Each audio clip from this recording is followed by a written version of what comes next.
Tani ne jemi mësuar me presidentin Trump, është pjesë e mënyrës se si ai bën politikë. Shtrëngo, lësho, është një lloj sikur po bë biznes. E do se do shtëpinë apo se do dyqanin, ngre çmimin, ul çmimin, është sikur po punon në real estate, pra në pasuritë patundshme. Por në këtë rast nuk po shiten, nuk po blien pasuritë patundshme, po luftojnë shtetet. Është pjesë e mënyrës se si ai e bën politikën. Ashtu e bën.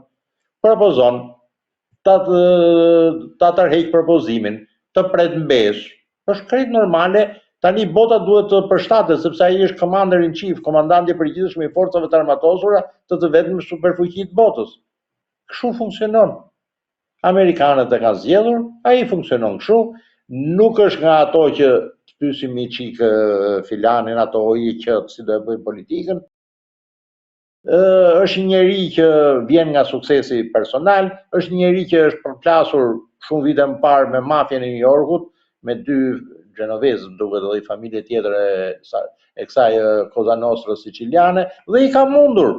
I vun gjop, nuk e pagoi gjopën për ato grattaciele që ndërtonte. Pra, është një njeri që është i rrahur me vaj e me uthull. Nuk është i çun mami, nuk është një plak i mjerë siç ishte pararenci i tij Biden, gjysë i rrjedhur, është shumë problematik. Nuk është prodhimi i Sorosit siç ishte ai Zezaku Obama, është një njeri shumë problematik. Është mësuar të përplaset, është mësuar të fitojë, pra të fitojë kudo, të fitojë në femra, të fitojë në bixhoz, të fitojë në ndërtim, pra në biznes, të fitojë edhe në politikë.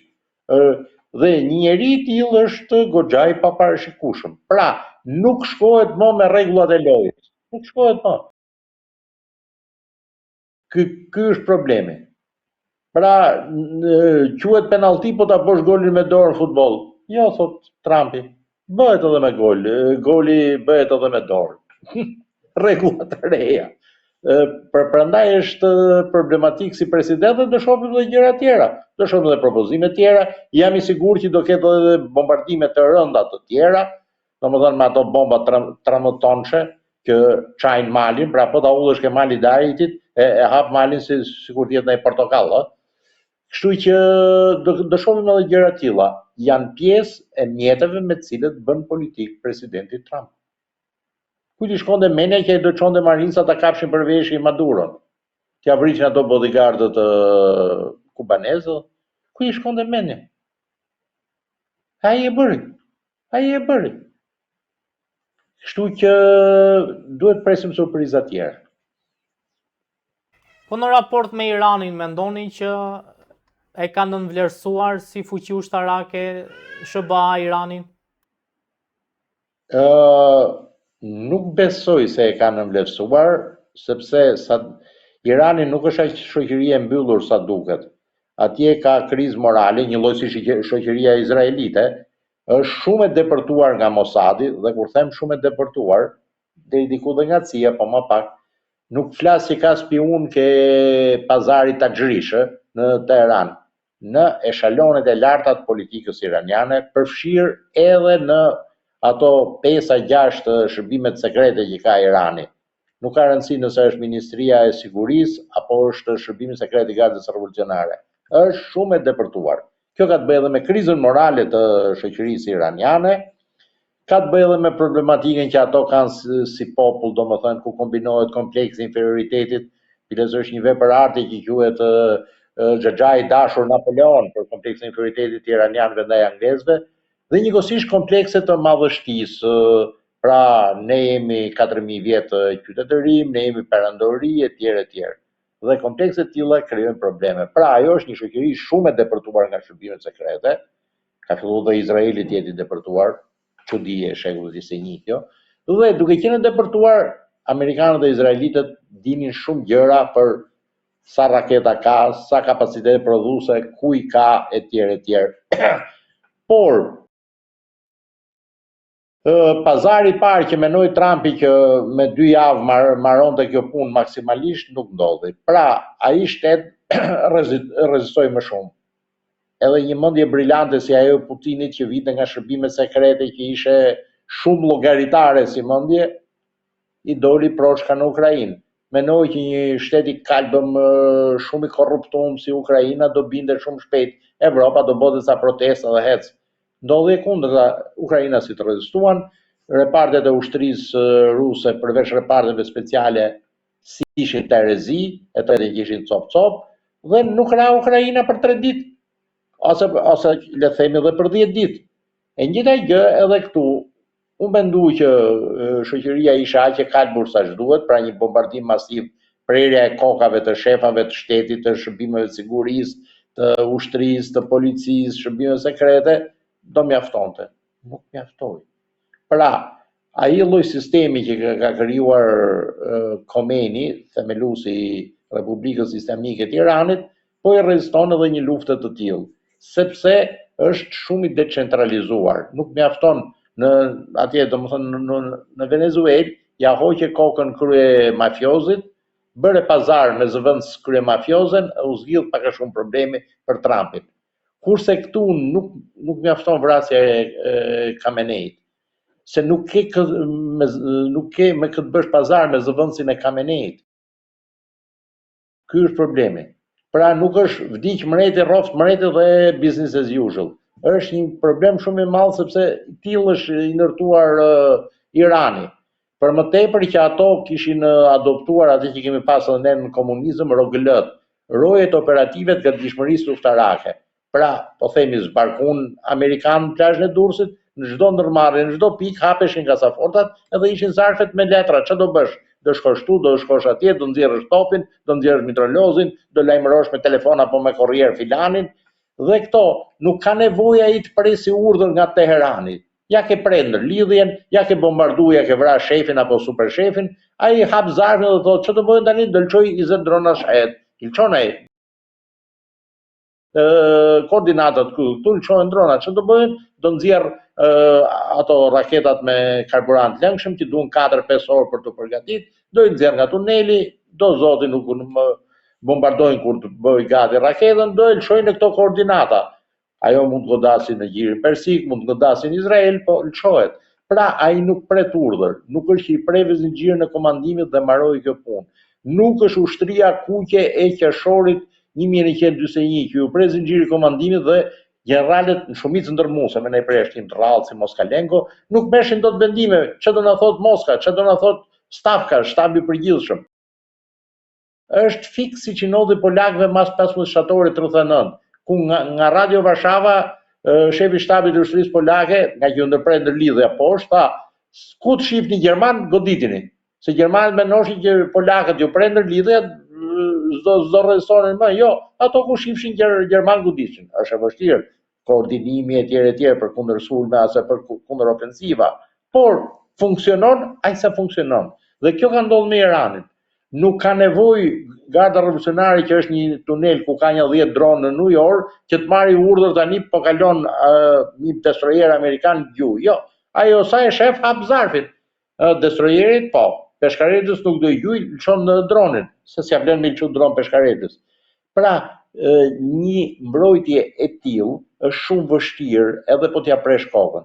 Nuk është Saddam Husseini i Irakut që ra diktatori, u vranë edhe çunat e nipat marrën në dorë, edhe kaq. Filluan me u dorëzu generalet e divizionit njëri mas tjetrit, kisha raste që dorëzoheshin me telefon. Jo, nuk funksionon kështu në Iran.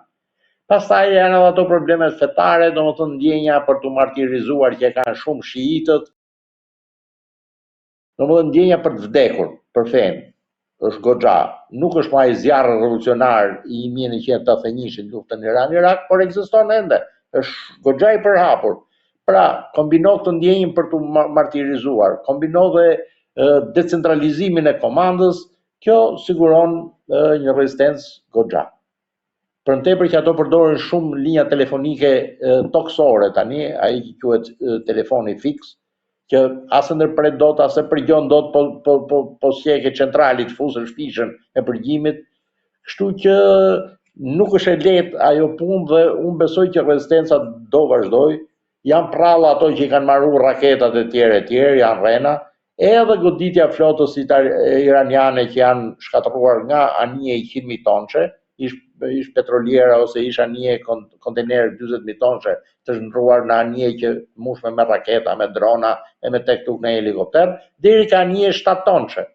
7 tonëshe, po që kanë 2 silur të letë, jo si 4 tonë siluru që kemi pas ne, me pesh ma të vogël, me rreze ma të vogël, po janë silur. Dhe të tilla anije, edhe një tjetë, po doli ajo dhe lëshoj 2 silurët, mbyti ose dëmtoi një petrolier 130.000 tonëshe, pra një naftëmbajtje 130.000 tonëshe. U myll ajo ngushtica atje. U myll, kush guxon kapiteni një anije me kontener, me 3-4.000 kontener në bord, të kaloj kur cisterna përpara është goditur me i silur tek. Nuk mytet cisterna, por është dëmtuar. Pa llogari ndotje në ambientit. U mbyll ngushtica. Doli jashtë përdorimit gjiri persik. Domethënë jemi në një, si mund ta them unë, në një situatë që ngjan me luftën e parë botërore, kur dy flotë, domethënë dy fuqitë më të mëdha detare, Anglia dhe Franca, nuk çanin dot ngushtica turke. Që Turqia praktikisht nuk kishte flotë, kishte një kryqëzor beteje, battle cruiser, incrociatore da battaglia, Goben, gjerman, që kishte vesh ekuipazhi me rrobe turke, dhe kishte ca anije të vjetra që quheshin anije. Më moderne kishte një dy kështu mina vëndse. Dhe nuk çante dot ngushtica, sepse vendoseshin fusha me mina, mbroheshin me artilleri nga toka, nën komandën e oficerëve gjerman të artillerisë, topat krup, ca shumë të vjetër, po me ashtu predha të reja, jeni xhepane, shejtan xhepane, thoshe turku atëherë, pra predha re është predha e shejtanit, edhe u mbytën karrocata, u mbytën anijet kapitale franceze dhe angleze. Përballë kishte një ushtri otomane që ishte cop. E njëjta gjë tani, nuk çahet ngushtica, një lloj si në betejën e Çanakalas. Sepse ajo ngushticë po u mbyll, do pastaj zbarkosh trupa nga të dyja krahët, domethënë ti largosh, të pushtosh tokën të paktën 40 kilometra thellësi, që jo çdo raketë që ato kanë mund ta përdorin, të kapësh çdo bazë nëntoksore që ka mina apo silur, është një bela shumë e madhe, teknikisht është bela shumë e madhe. Nuk është prishi ca gjëra elektronike dhe shko rrëmbe Maduro. Domethënë jemi në kushtet e luftës parë botërore, një ushtri otomane inferiore, me një marinë luftarake otomane thuajse inekzistente, e mbështetur nga truri i oficerëve gjerman, von Sandersit, i shkaktoi një humbje shumë të rëndë dy flotave më të mëdha të kohës, konkretisht flotës britanike dhe asaj franceze. Mira marinarë franceze dhe anglezë të vdekur, anije kapitale o të mbytura o të dëmtuara rënd, pra karrocata e kryqëzor. Kështu që në këto ngushtica nuk është aq kollaj. Po shif udhit, ato janë me sandale, me brekushe me sandale, por ka raketa. Dhe të krijojnë probleme. Pa llogarit pastaj atë anën simetrike që ti harxhoni raketë që bëj $1 milion për të rrëzuar dron që bë $30.000. Se ai po i ra i droni e arrëkambajtës, është turp i madh, pra humbet prestigj, po dhe varet ku bi, se mund t'i prish një radar arrëkambajtës, duhet ta tërheqësh në bazë që ta zëvendësosh radarin. Pra do harxhosh detyrimisht një kundër raketë që bën $1 milion apo dhe $200.000 për të rrëzuar dron $30.000. Apo ja dhe $40.000. Edhe kush u thit me brekushe me sandale. Është problem, këto ngushticat janë problem.